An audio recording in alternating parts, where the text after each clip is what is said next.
매일 아침을 뉴스로 깨웁니다. 신율의 출발 새아침. 북한의 김정은 국방위원회 제1위원장 겸 노동당 제1비서가 25일 열린 최고인민회의에 불참한 것으로 알려지고 있습니다. 이로써 김정은은 20여일째 공식 석상의 모습을 드러내지 않고 있는 셈이 되는데요. 그렇기 때문에 김정은의 건강 이상설이 더욱 힘을 얻고 있습니다. 일반적으로 독재국가에서는 독재자의 부재 혹은 독재자의 건강 이상설이 주위 국가들에게 촉각을 곤두세우게 만들 수밖에 없는데요. 물론 김정일은 이런 상황을 일부러 연출하기도 했습니다만 김정은이 김정일과 다른 스타일을 구사하고 있다는 점을 감안하면 김정은 신변 이상설은 더욱 설득력을 가질 수밖에 없습니다. 그래서 삐라 살포 때문에 우리를 협박하고 있는 북한이 아시안게임 이후 어떤 행동을 취할지도 상당히 주목할 수밖에 없는 상황이 되고 있다는 얘기입니다. 독재자의 부대 때문에 오버할 가능성도 있는 지금 시점, 우리가 주목해야 할 또 다른 이유입니다. 신율의 출발 새 아침, 오늘 순서 시작하죠.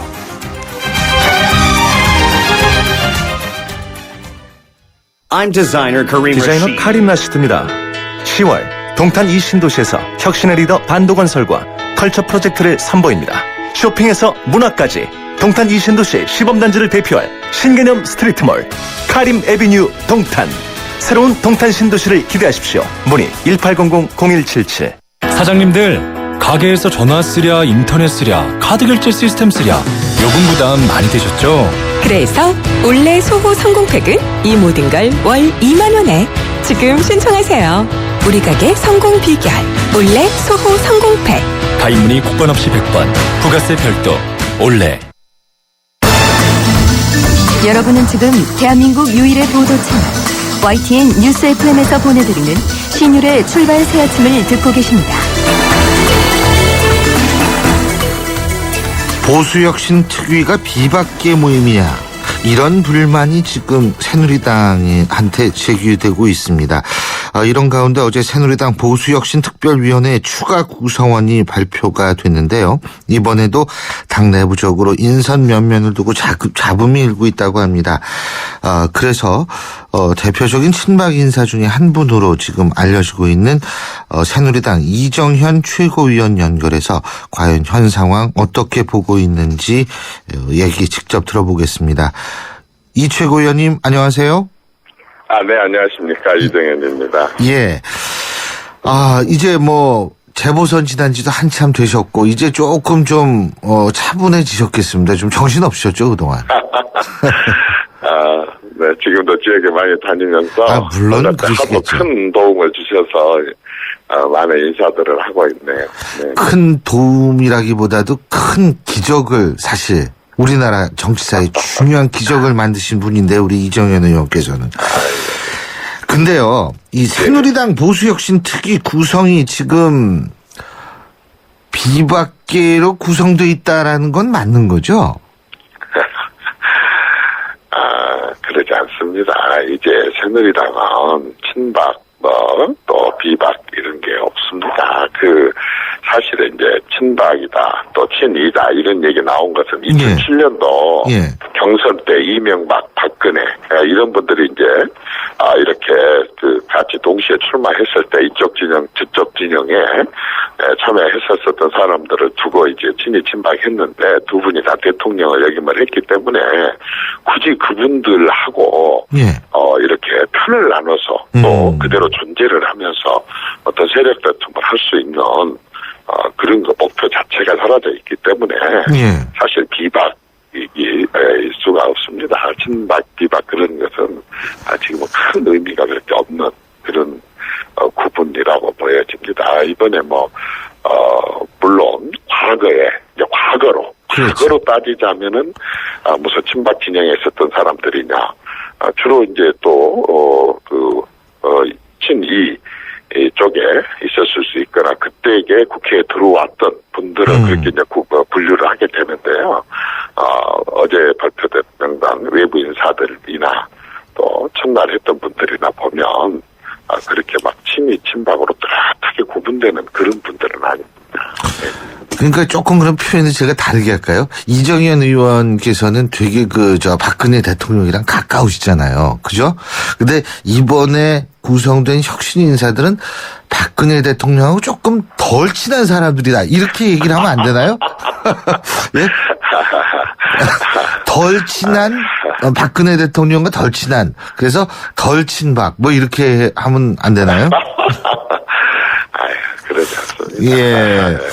새누리당 안에서 이제 어쨌든 새누리당 정권 성공을 위해서 함께 노력을 해야 되고 또 대통령이나 정부 역시 집권 여당에 또 모두의 도움을 받아야 되기 때문에 그런 크게 이렇게 구분하는 것 의미가 없습니다. 네.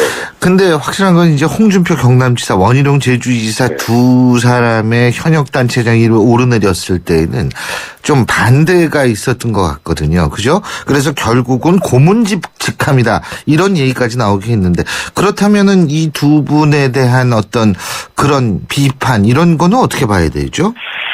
그것은 이렇습니다. 일단은 이제 새누리당의 혁신에 대한 여러 가지 그 안건들이 거론이 되다가 보면 이런저런 이견도 있을 수 있지 않겠습니까? 예. 그런데 도지사뿐만 아닙니다. 사실은 시장, 군수, 구청장도 마찬가지지만 지자체장들은 출마할 당시에 특정 정당의 소속으로 해서 추천으로 해서 출마를 하게 되겠지만은 당선이 된 이후에는 사실상 초당적이고 정치적인 그런 행위를 지나치게 이렇게 활동을 하는 것은 바람직하지 않다고 봅니다. 예. 그런 의미에서 정치의 중심으로 시장 도지사들이 들어와가지고 그런 쟁점에 날마다 이렇게 편을 갈아서 쓰는 것 자체가 우선 지자체 정신에도 부합하지 않다고 생각이 들고 예. 또한 두 번째는 어쨌든 구성을 안 한다면 모르지만 혁신이가 출범을 하면 6개월 동안 한 시정이기 때문에 집중을 해서 활동을 해야 되는데 시도지사 업무 수행하기도 바쁜데 또 서울에 이 회의하러 오고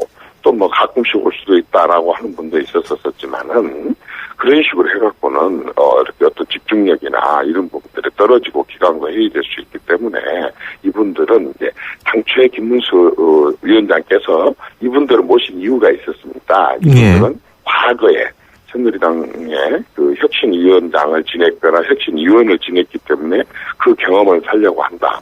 그래서 이제 그렇다고 한다면 자문을 구하면 되지 않느냐. 하루를 모셔다가 또는 몇 시간을 모셔다가 또 찾아가서라도 충분하게 자문을 구하면 되지 않느냐. 그렇게 해서 자문위원으로 이렇게 모시기로 하는 것에 막판에 가서는 다 별 무리 없이 동의를 했습니다. 예. 지금 이정현 최고위원께서는 김무성 대표하고 김문수 위원장하고의 별다른 지금 잡음이 없다고 보십니까? 조금 잡음이 있는 식으로 보도가 되던데요. 물론 이제 언론에서는 뭐 이렇게 저렇게 볼 수도 있지만 사실 아직 김문수 혁신위원장이 본격적인 혁신위원회 가동을 하고 있는 상태가 아니기 때문에 어떤 쟁점이 아직 나온 바는 없습니다. 예. 그러나 그러한 잡음이라고 하는 게 항상 일사불란하고 모두가 의견이 같아버린다고 한다면 그건 그 자체가 혁신이 아닐 겁니다. 예. 진행을 하는 과정에 서로 이견이 있을 수도 있고 예. 이런저런 안도 있을 것입니다. 그러나 또 혁신위원들이 있어서 회의도 하게 될 거고 예. 아마 권역별로 앞으로 공청회나 의견을 수렴하는 그런 과정도 거치게 될 거고 당연히 의총도 거칠 거고 최고위원 회의에서도 그 안이 다시 다뤄지게 될 겁니다. 혁신에서 만들어진 안도 또 그런 과정을 거쳐서 이견들은 좁혀가고 이렇게 하는 것이지 이견 자체도 아름다운 것이고 그런 이견을 좁혀서 하나의 안으로 만드는 것도 민주주의라고 봅니다. 그래서 두 분이 잡음이 됐든 이견이 됐든 있을 수도 있지만 예. 그러나 그러한 것들은 반드시 고쳐질 뭡니까 하나로 또 의견이 모아질 거라고.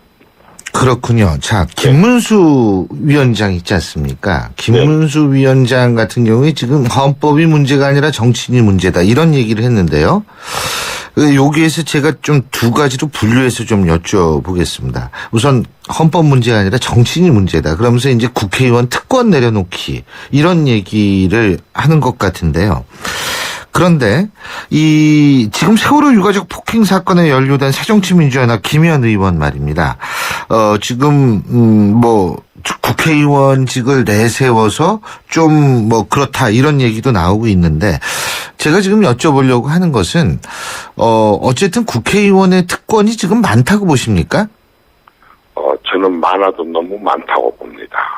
국회의원에 대한 특권은요. 예를 들면 이것은 너무 많습니다. 예. 우선은 국회의원이기 때문에 받는 의전, 이 의전들도 많이 고쳐져야 된다고 생각을 합니다. 예. 어쨌든 국회의원이 너무 부담스러울 때가 많습니다. 예. 그러나 그 모든 걸 떠나서 기본적으로 국회의원들이 공직자들이 인사청문회를 한다든지 일반 국민들, 공무원들 또는 그 공기업들 이런 쪽에 도덕성을 요구를 하려고 한다면 제일 먼저 국회의원들 스스로 누리고 있는 특권 속에 포함되어 있는 그러한 도덕성, 부도덕성 이 부분들에 대해서 한번 진단이 이루어졌으면 좋겠습니다. 예. 이제 66년 된 국회가 단 한 번도 국회 자체적으로도 또는 외부로부터도 예. 단 한 번도 진단이 이루어진 적이 없습니다. 예. 저는 말하자면 우리 헌정 6년에 제대로 된 진단을 한번 했으면 좋겠습니다. 예를 들자면 국회의원들이 해외 출장을 간다.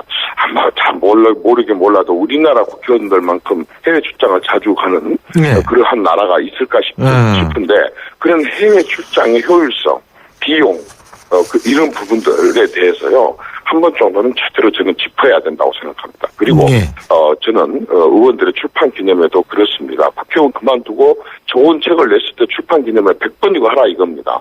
그러나 국회의원 시절에 굳이 연례 행사처럼 그 출판 기념회를 하는데 그 책 자체도 정말 어떨 때 봐보면 정말 이런 걸 갖고 손님들을 초대할까 싶을 정도로 그런 뜨거운 그런 책도 있지만 그런 그 출판 기념회를 통해서 빈손으로 사람들을 부르지 않습니다. 예. 그렇게 됐을 때에 거기서 발생하는 그러한 불법적인 정치 자금에 해당될 수 있는 액수의 그런 돈들 굉장히 문제가 많다고 봅니다. 그러나 그런 것도 또 다 해도 좋다 이겁니다. 뭐만 한다고 한다면 국회의원에게만 주어져 있는 입법권과 예산 심의권을 제대로 그것을 수행만 한다고 한다면 그나마도 또 이해가 될 수도 있겠는데 이해될 수 없죠. 사실 그런 부분들 다 고쳐야 될 일입니다만은 그런데 지금처럼 이렇게 6월달부터 이날 이때까지 법안 하나 심의도 통과도 시키지 않고 국회의원만 할 수 있는 입법권을 가지고 이렇게 낭비하는 거 이것도 특권입니다. 이것도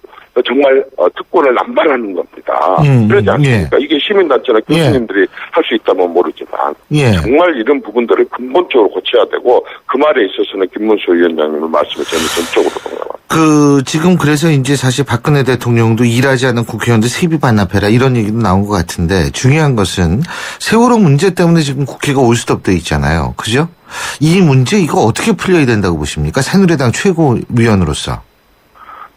우선 그 부분만 가지고 말씀을 하신다고 한다면 저는 국회의원들의 대표인 원내대표 또 국회의원들은 국민의 대표 그렇다고 한다면은 원내대표 간의 1차, 2차에 합의한 내용은 사실 국민끼리 합의한 거고 국민이 합의한 겁니다. 국회의원이라고 해서 그걸 마음대로 깨고 안 지키고 거부할 일이 아니라고 봅니다. 국민들이 합의를 한 그런 사안들은 일단 지켜서 시행을 해보고 그래도 부족함이 있다. 그러면 또 다른 방법을 그때 가서 강구를 해도 되는 것이지 all or nothing으로 지금 아무것도 안 하는 거 그냥 그것이 타결되기만을 기다리면서 이렇게 모든 국정을 다 올스톱을 시킨다고 하는 것은 그래서 국민이 바라는 것도 아닐 거고 국회가 할 수 있는 특권도 아니라고 봅니다. 그렇다면 합의한 것을 시행을 해야 된다고 봅니다. 국회의장이 직권상정 가능성도 지금 나오고 있는데 그 부분에 대해서는 이거는 어쨌든 필요하다고 보십니까? 국회의장의 직권 상정이라는 제도를 두었을 때에는 필요할 때 쓰라는 제도 아닙니까? 그렇게 해서는 안 될 것 같으면 아예 국회에서 규정에 그걸 빼야죠. 여야가 합의해서 직권 상정이라는 제도를 뒀다고 한다고 하는 것은 지금처럼 이렇게 일을 안 하고 국민들이 당장에 내년에 어마어마한 서민들을 위한 그런 예산이 부수된 그러한 법안들이 있는데 그 법안을 통과시키지 않아서 예산이 반영이 안 되고 그래서 내년에 만약에 그런 서민들을 굳이 할 수 있는 많은 예산들이 집행이 안 된다. 얼마나 이거 큰 죄를 짓는 것입니까? 그렇다고 한다면은 우선 계속해서 그런 상황에 이르지 않도록 국회의장이 직권상정을 해야 될 상황이다. 그러면 해라고 있는 제도이기 때문에 저는 써야 된다고 봅니다. 예, 그리고요. 또 한 가지는 이제 지금 김문수 위원장 아까 개헌이 문제가 아니라 정치인이 문제다. 이 부분에서 개헌 부분에 대해서 좀 여쭤보겠습니다. 헌법이 문제가 아니라 이 개헌 부분에 대해서 좀 여쭤볼 텐데 지금 새누리당 당내에서 이재호 의원이라든지 이런 분들이 다시 이제 개헌 얘기를 끄집어내고 있거든요. 이 개헌 필요하다고 보시고 이것이 다시 정치 쟁점화가 좀 필요하다고 보십니까? 어떻게 보십니까? 개헌 논의는 어제 오늘 나온 얘기가 아니고 예. 오래전부터도 나왔고 지금 대통령 단임제에 대한 문제점들에 대해서 이미 많은 사람들이 공감을 하고 있습니다. 예. 그래서 개헌 논의는 얼마든지 할 수 있는 논의가 될 수 있다고 생각합니다. 다만 예. 지금 아까처럼 당장에 내년에 송파 새 모녀를 예, 자세히 다시는 그런 사람 나와서는 안 예. 된다는 법을 빨리 만들어갖고 2,300억을 달아야 되는데 그 법 하나도 못 만들고 있는 국회가 또 청년들의 일자리 35만 개를 창출할 수 있는 서비스업에 관련된 법안이 있고 농협 조합법이 5조를 실을 수 있는 법안이 있고 지역경제자유구역청 같은 데 관련된 법안은 10조를 실을 수 있는데 그런 법 하나도 손을 못 대고 있고 통과시키지도 못하고 있는 국회가 가장 기본적인 것도 못하고 있으면서 개헌까지 지금 또 등록해가지고 있는 대로 시끄럽게 해놓고 그러고 그냥 임기 지나면 또 끝 이런 식의 국회가 돼서는 안 된다고 봅니다. 우선 할 일 기본적인 법안부터 통과시켜놓고 그리고 때가 있다고 생각합니다. 아직은 개헌을 또 시기상조다. 다시 만들 수 있는 필요성은 있지만 지금은 시점이 아니고 우선 필요한 법부터 국민들이 필요로 하는 생활법부터 먼저 통과를 시키는 게 우선이다. 이렇게 좀 말씀드리고 싶습니다. 예. 물론 필요는 하지만 시기상조다. 그런 말씀이시군요. 예. 네. 예. 잘 알겠습니다. 지역구 관리 너무 요새 열심히 하신다고 막 소문이요. 여의도에서 이 상암동까지 들려요. 아유, 참. 어쨌든 오늘 말씀 잘 들었습니다. 고맙습니다. 네, 고맙습니다. 예. 지금까지 새누리당 이정현 최고위원이었습니다. 뉴스를 읽어드립니다. 뉴스를 보여드립니다. 뉴스를 들려드립니다. 최영일의 뉴스 매거진. 예, 오늘은 차례가 조금 바뀌었죠. 예, 지금 오늘 하루 뉴스를 한번 정리해 보죠. 오늘도 최영일 시사평론가 나와 계십니다. 어서 오십시오. 안녕하세요. 예. 제가 지금 달력이 없는데 지금 이번이 9월의 마지막 주말 맞죠? 네, 주말로는 마지막. 그죠? 월화까지 9월입니다. 월화까지 네. 9월이에요. 근데 주말은 마지막 주말이군요. 그렇습니다. 그 바쁘실 텐데 그 달력도 그렇게 다 기억하고 다니시고 참 정말 대단하세요. 날짜가 중요하죠. 날짜가 네. 예, 날짜가 중요하지요. 나이만 먹죠, 날짜가. 그렇습니다. 예, 오늘 카피는 어떤 겁니까? 오늘 카피는 폴리노베이션. 이렇게 정해봤는데요. 예. 사전 찾지 마세요. 그냥 제 머리에 떠오르는 신조어입니다. 이노베이션 플러스. 네, 폴리틱스 정치, 폴리틱스. 이노베이션 혁신. 그래서 폴리노베이션은 정치 혁신 이런 뜻인데요. 여야 양당이 공통으로 요즘 내세우고 있는 화두이기도 합니다.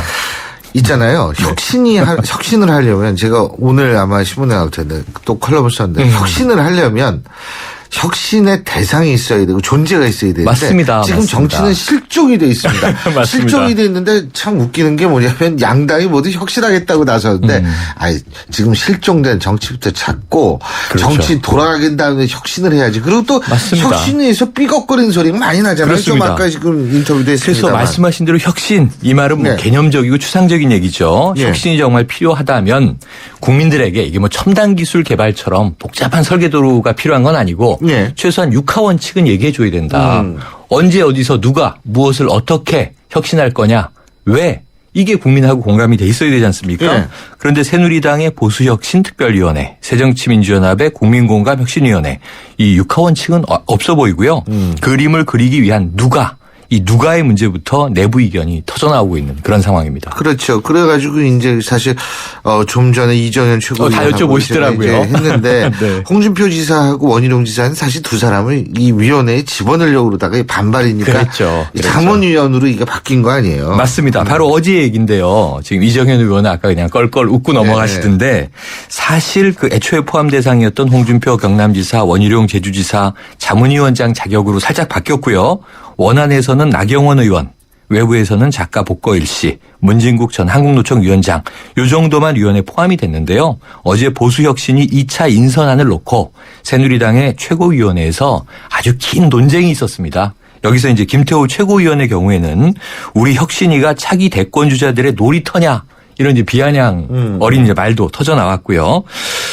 결국 이제 홍 지사, 원 지사가 배제된 사유는 지자체 수장이 중앙당 정치에 관여하는 것이 적절한가 이런 문제인데요. 사실 비례대표 빼고는 국회의원들도 다 지역구 출신이잖아요. 지역구를 가지고 계시고 그렇죠. 그런 의미에서 지금 중앙정치 또 지방정치 이렇게 분리하고 당 혁신에서 또 이 중앙지방을 나누는 것이 적절한가 여러 가지 이제 파장이 있을 수 있습니다. 그리고 지금 사실 좀 여당에 비해서 좀 안 되는 집같이 보이는 집이 있잖아요. 네, 맞습니다. 야당. 근데 이게 안 되기 시작하면 계속 안 되는지. 아니 지금 뭐 혁신위원회 위원장, 정치혁신위원회일까 이쪽은 위원장 원혜영 의원으로 했다가 또 잡은 분들이 맞습니다. 이제는 뭐 아니 지금 딴 거를 해야지 지금 왜 모바일 가지고서 뭐 온라인 정당을 만든다, 네. 모바일 투표를 하겠다 왜 그래요? 거기 이제 2라운드로 넘어갔는데요. 그나마 야당은 어제 육총사 우리가 이렇게 이름을 붙여주지 않았습니까? 네. 비대위원은 확정됐으니까요. 누가의 문제는 넘어가고 무엇을 어떻게로 가는 줄 알았더니 튀어나온 게 말씀하신 대로 이제 모바일 투표인데 이 얘기를 처음 꺼냈던 문희상 비대위원장은 이 적극 수습에 나서서 진화를 했어요. 이 100% 신뢰할 수 없는 이 방식으로는 갈 수 없다 하고 슬쩍 이제 꼬리를 내렸는데 어제 문재인 의원이 세게 질렀습니다. 어제 이 제5회 노무현 대통령 기념 학술 심포지엄 세월호 이후 한국 사회 어떻게 흘러갈 것인가 뭐 이런 주제의 이제 강연 이 세미나가 있었는데요. 기조연설에서 다시 온오프라인을 결합하는 다양한 기능의 플랫폼을 구축하고 당원뿐 아니라 시민 지지자를 광범위하게 결집시켜야 한다. 결국 네트워크 정당론의 불씨를 다시 어제 짚어버렸고요. 어제 이 굉장히 오랜만에 문재인 의원은 센 이야기를 했는데 자신의 소속당을 향해서 정치 자영업자들의 담합정당이다. 출마자들의 카르텔 아니냐. 가장 좀 최근 들어 강도 높은 쓴소리를 냈습니다. 진짜 저도 동의를 하는데 내용에는 동의가 질문이 되죠. 있어요. 질문이 있어요. 아 이렇게 빅텐트론 얘기하면서 정당 만들자고 가장 목소리 높였던 게 제 기억으로는 친노 쪽이었는데 원래는 민주당이 아니었고 문재인 이 의원은 당시에는 혁신과 통합 맞습니다. 이 노무현 재단 이사장으로 문성근 씨하고 다 같이 그래서 했었지 그때 않습니까? 중통합을 하면서 민주당에 합류돼서 지금 이제 대선 주자까지 지내셨던 거죠. 근데 어쨌든 이제 이 새정치민주연합으로 지금 바뀌어 있으니까 안철수 의원도 이 들어와 있고. 반성의 의미로 받아들여야 되나 그럼 이걸? 예? 뭐 이건 사실은 그 안으로 향한 손가락질이기 때문에 예. 본인은 배제 이렇게 얘기할 수는 없는 거고요. 모두 다 뭐 성찰 자성을 하자. 그럼 거듭나자는 얘기고 시민까지 결집시키자는 얘기인데 이 혁신의 내용에 대해서 당내에서 또 아주 시끌시끌할 것으로 예상이 됩니다. 예. 자, 그 오늘의 카피가 폴리노베이션, 정치혁신 뭐 이렇게 말씀을 하셨는데 아니 제가 아까도 얘기했잖아요. 정치가 있어야지 무슨 결론을 혁신을 하지. 내려주셨잖아요. 정치는 없는데 혁신만 하자 그러면 말이 안 되잖아요. 본회의 열립니까 맞습니다. 오늘? 그겁니다. 그러니까 오늘 본회의 열리기 어렵습니다. 이 여당은 긴박하게 지금 현재도 단독 진행 가능성을 열어놓고 비상대기 상태인데요. 야당의 입장은 그렇게 된다면 18년 만에 처음 있는 일이 된다. 오늘만은 아니다. 이렇게 얘기를 하는데. 그럼 내일은 되네? 그러니까 오늘이 내일은 아니면 토요일이구나. 예. 어떤 이유에서 오늘이 아닌지 예. 혹은 그럼 미룬다면은 며칠 미뤄서 언제 하겠다는 건지 이 시그널을 보내줘야 되는데 말씀하신 대로요.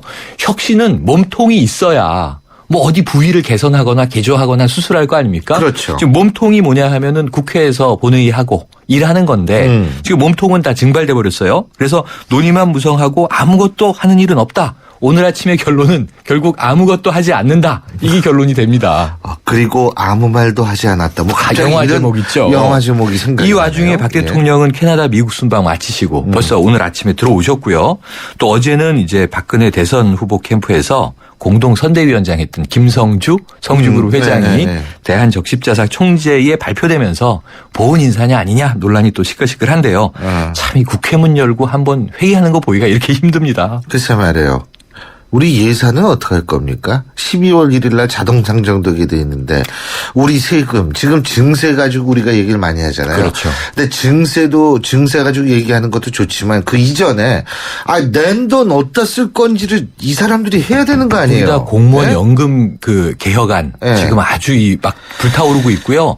지금 여기저기 산적한 일이 많은데 또 지금 세월호 유가족 어제 최초로 전향적인 얘기를 했습니다. 수사권 기소권을 우리가 양보한다면 여기에 준하는 어떤 진실 규명에 대한 대안을 줄 거냐 이렇게 좀 절박한 목소리를 내고 있는데요. 어찌 보면 여야가 잘 합의하면 이때 특별법을 3자가 원만하게 합의하고 넘어가고 진상조사위가 가동되는 거죠. 네. 그리고 국회는 이제 본업으로 돌아가면 되는데 여야가 이거 안 움직이네요. 답답합니다. 예, 그렇군요. 잠깐 요거는 소개해드려야 네. 돼요. 시간이 없죠. 4764님. 어제 방송에서 최영희 씨 처음 봤는데 목소리하고 얼굴하고 이미지가 완전 달라요. 목소리가 참 좋으시네요. 아니 이런 의미가 그렇다면 네. 얼굴이 오늘 말씀 그러니까 여기까지 라디오만 듣겠습니다. 해야 된다는 얘기네요. 마지막으로 어떤 노래? 이문세의 오늘 혁신 얘기 많이 했으니까 네. 끝의 시작 한번 들으시죠. 알겠습니다. 오늘 말씀 잘 들었습니다. 고맙습니다. 고맙습니다. 예, 지금까지 최영인 시사평론가였습니다.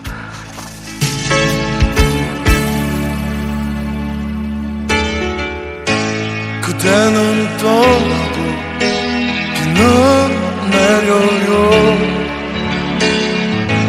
나의 맘 어떻게 할까? 이대로 그대로 떠나보내면 어느 날 후회할 거야.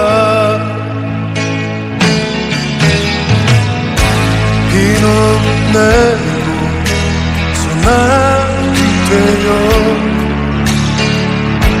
하늘을 찢을 듯한데 이대로 떠나면 후회할 텐데 어느 날 후회할 텐데 그때는 말도 없이 가지만 난 아직 그렇지 않아. 삼성신도시 분양 속보입니다. 눈앞엔 골프장 조망, 단지 앞엔 초중고교와 도서관, 중심 상업시설까지 가까운 968세대 대단지가 옵니다. 상위 40개 건설사 중 부채 비율이 두 번째로 낮다는 그 동일이죠?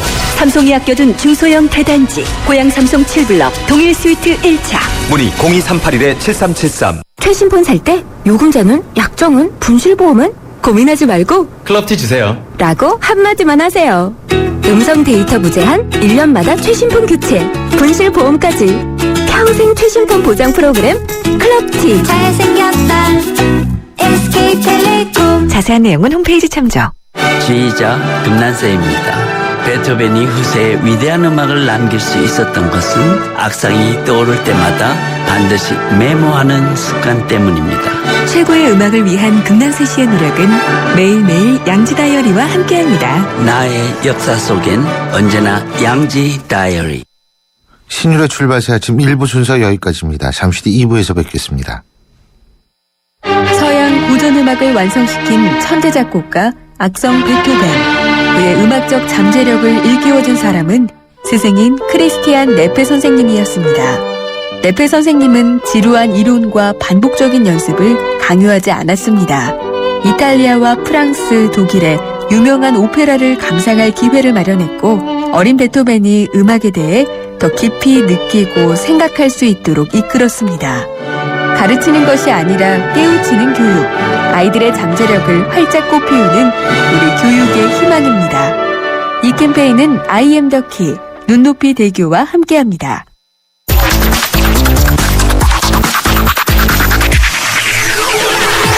신율의 출발 새 아침. 신율의 출발새 아침 2부 광고 듣고 시작하죠. 안녕하세요. 초보 운전자 수지입니다.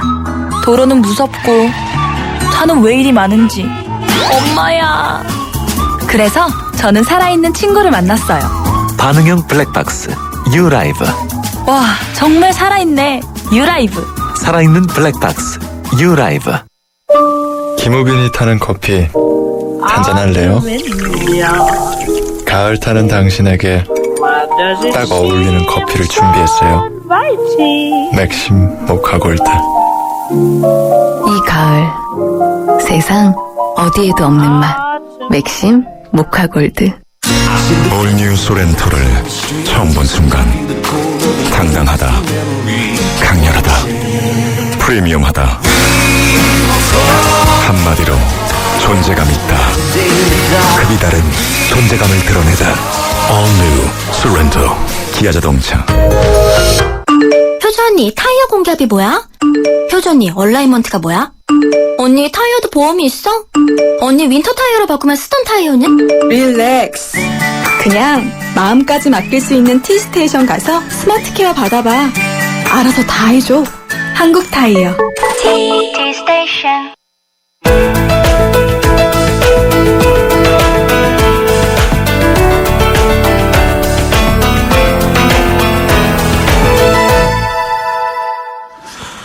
여러분 다이빙벨 다 기억하시죠? 이 세월호 참사 당시에 세간의 주목을 받았던 구조장비, 바로 이 다이빙벨 투입 여부와 투입 시기, 더불어 투입 성과, 이것을 놓고서 상당히 찬반 의견이 분분했던 것 여러분 기억을 다 하실 겁니다. 하지만 결국 다이빙벨은 투입했지만 그 결과는 실패였습니다. 그런데요, 이 다이빙벨을 소재로 한 다큐멘터리 영화가 부산국제영화제에서 상영될 거라고 합니다. 그래서 이 상영 여부를 두고 다시 논란이 일고 있는데요. 영화 다이빙벨은 전남 진도 팽목항에서 다이빙벨 투입 현장을 중계한 고발뉴스 이상호 기자와 또 다큐 저널리스트 안일영 감독이 당시 기록물을 바탕으로 만든 다큐멘터리라고 합니다. 그런데 이 다이빙벨 상영 금지를 주장하고 있는 측이 있습니다. 장종렬 세월호 참사 일반인 유가족 대책위원회 대표 연결해서 지금 다이빙벨 상영 금지를 주장하고 있는 세월호 참사 일반인 유가족의 입장을 자세히 들어보겠습니다. 장종렬 대표님 안녕하십니까? 예, 안녕하십니까? 예. 자, 먼저 다큐멘터리 다이빙벨의 상영에 그리고 제가 요 말씀 잠깐 드리겠습니다. 죄송합니다. 저희가 다이빙벨 다큐멘터리 영화 다이빙벨 제작진도 저희가 연결해서 그 입장을 나중에 들어보도록 하겠다는 말씀 청취자 여러분께 드립니다. 자, 먼저 다이빙벨 상영에 반대하시는 이유부터 말씀해 주시죠. 예, 실제로 물론 아까 서두에 말씀하신 것처럼 사실 정말 다이빙벨이 진도 팽목항 세월호 구조 작업에 투입은 됐지만 성과 여부를 떠나서 이정인 사장이 마지막에 철수를 할 때 좋은 이 시험의 계기가 됐다. 기회가 됐다. 예. 예. 그런 말을 했기 때문에 사실 그리고 지금 다이빙벨이 어떤 의도로 제작이 됐든 했든 간에 지금 저희도 그 내용을 정확하게는 모르지만, 희생자뿐만이 아니라, 아직도 거기 실종돼서, 가족의 품으로 못 들어온 실종자분들이 아직도 있습니다. 그래서, 이게 너무 시기상조가 아닌가, 그런 생각이 들어서 저희가 좀 반대를 하는 입장입니다. 예. 참고적으로 지금 이종인 씨의 얘기 말씀하셨지 않습니까? 근데 정확한 워딩이 이렇습니다. 저한테는 이 기회가 사업하는 사람으로서도 그렇고 뭘 입증하고 입증받을 수 있는 좋은 기회잖아요. 정부에서도 보장을 했고 경제적으로 이 얘기를 말씀하신 거죠? 예, 그렇습니다. 그래서 지금 상영에 반대한다 이런 얘기인데요. 혹시 다큐멘터리 보신 적은 있으세요? 먼저? 아직 못 봤습니다, 저희가. 아직 보지 못하셨다. 예. 그런데 사실상 지금 이 다큐멘터리 영화가요. 예. 세월호 이 사건에 대한 진실 규명이 조금 더 한 걸음 다가가는 계기로 이 계기가 될 수도 있다. 어쨌든 긍정적이든 부정적이든 그런 생각은 안 드십니까? 물론 그런 생각도 뭐 안 드는 건 아닙니다. 하지만 제일 저희 유가족이 반대하는 입장은 사람의 인명을 갖고 그런 이 계기를 만든다는 자체가 너무 좀 당혹스럽고. 이념이요? 예, 인명의 인명. 인명. 예.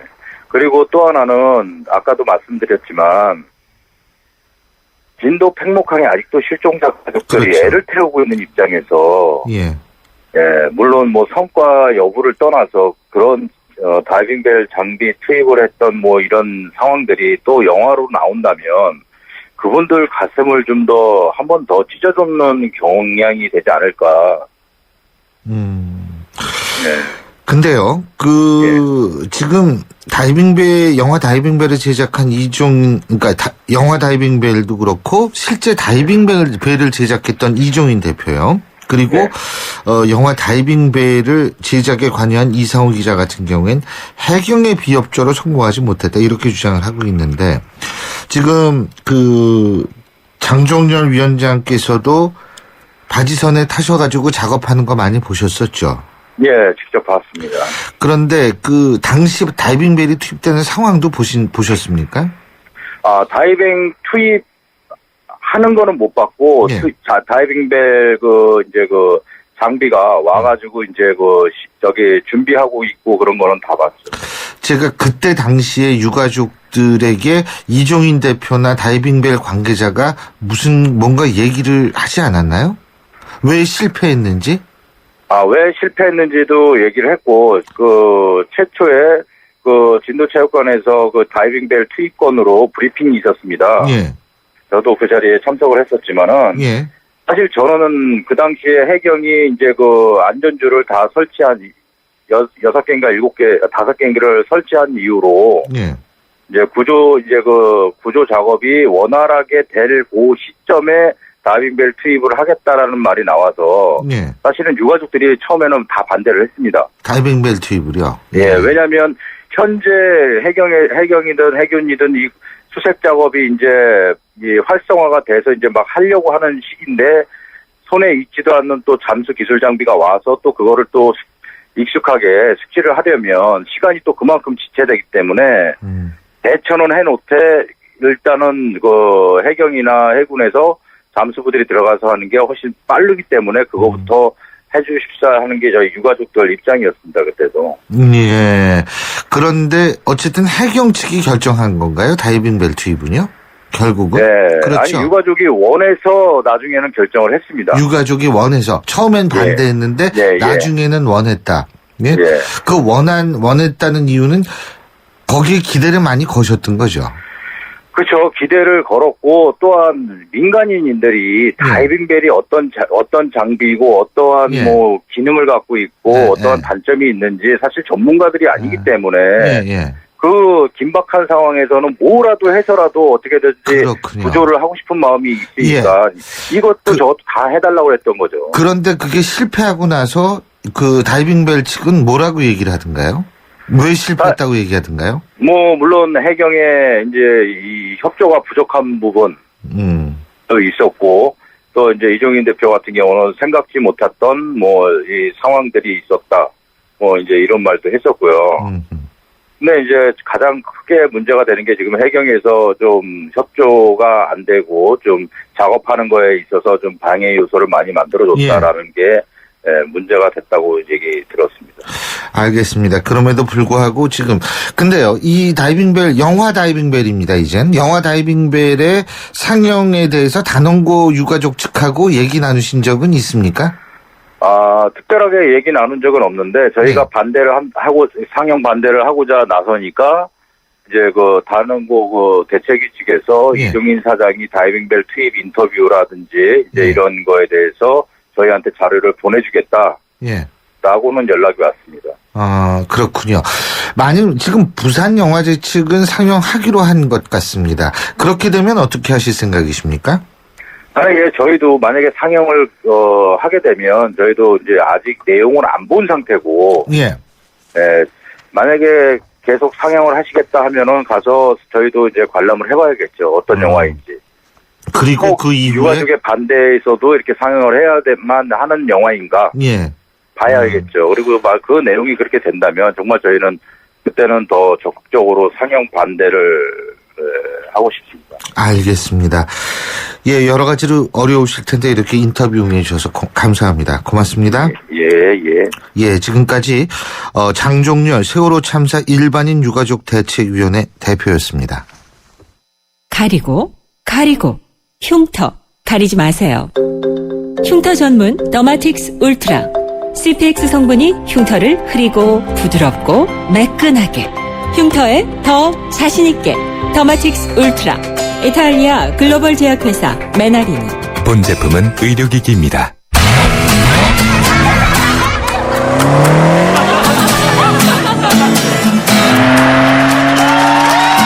들리세요? 드라이빙 그 이상의 즐거움. BMW 드라이빙 센터. 지금 영종도에서 경험하세요.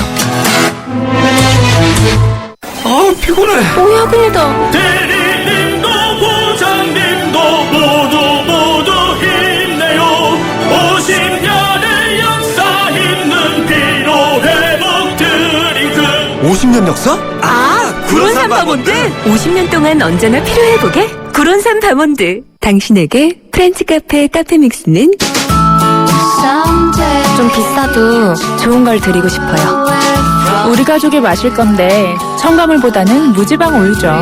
좋은 커피는 첨가물보다는 무지방 우유.